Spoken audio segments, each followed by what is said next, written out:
जो हम करने जा रहे हैं कंट्रोल स्टेटमेंट के अंदर इफ एल्स स्टेटमेंट है।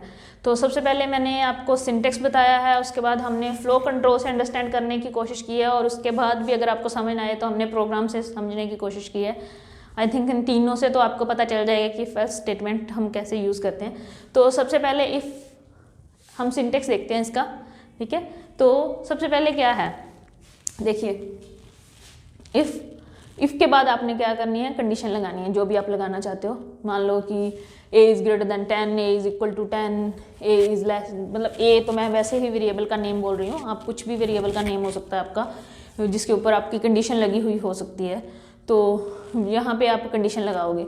अगर वो कंडीशन जो भी आपने लगाई है कि पर्सन के मार्क्स जो हैं ग्रेटर देन 30% होने चाहिए, या फिर क्या है उसका नाम ए से स्टार्ट होना चाहिए, कुछ भी ऐसा, या फिर क्या है उसकी पर्सन की एज अगर ग्रेटर देन 60 है तो वो सीनियर सिटीज़न है, अदरवाइज वो सीनियर सिटीज़न नहीं है, ऐसी कोई भी कंडीशन हो सकती है जो आप लगाना चाहते हो। तो यहाँ पे इफ़ में आप वो कंडीशन लिख देते हो।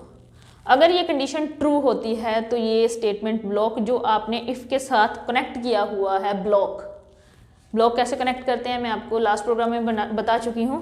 Opening curly braces and closing curly braces से आप ये वाला बॉक्स जो ग्रुप ऑफ स्टेटमेंट्स हैं इस पर्टिकुलर स्टेटमेंट के साथ कनेक्ट कर देते हो। यानी कि इसके साथ जो कंडीशन अगर ट्रू होगी तो ये ग्रुप ऑफ स्टेटमेंट्स एग्जीक्यूट होंगी, अदरवाइज ये एग्जीक्यूट नहीं होंगी। तो अगर ये कंडीशन जो है इफ़ की कंडीशन अगर ट्रू होती है तो हमारी ये स्टेटमेंट्स एग्जीक्यूट होंगी इफ़ वाली।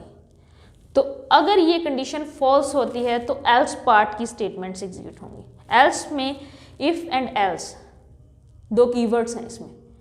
एल्स में भी क्या करना है, आपने curly braces opening and closing curly braces से एक बॉक्स या फिर ब्लॉक बनाना है जिसमें आप स्टेटमेंट जो भी हम ये कंडीशन के फॉल्स होने के केस में हम एग्जीक्यूट करवाना चाहते हैं वो स्टेटमेंट्स आप यहाँ एल्स पार्ट में डाल दोगे।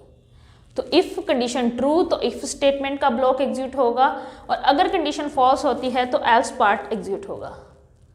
और ये इफ़ एल्स के ब्लॉक्स के बाद जितनी भी आपने स्टेटमेंट्स लिखी हुई हैं वो सारी एग्जीक्यूट होंगी ही अगर उन पे कोई कंडीशन नहीं लगी हुई। तो इनमें से ये पार्ट चलता है या ये पार्ट चलता है, उस पर इस पार्ट के ऊपर उसका कोई फ़र्क नहीं पड़ता। तो ये देख लीजिए यहाँ पे भी ये कंडीशन अगर ट्रू हो रही है तो ये स्टेटमेंट का ब्लॉक चल रहा है, अगर कंडीशन ट्रू है तो ये वाला स्टेटमेंट ब्लॉक चलेगा, और उसके बाद ये एल्स वाला पार्ट नहीं चलेगा। एल्स के बाद जो भी ग्रुप ऑफ स्टेटमेंट्स आपने लिखी हुई हैं वो चलेंगी।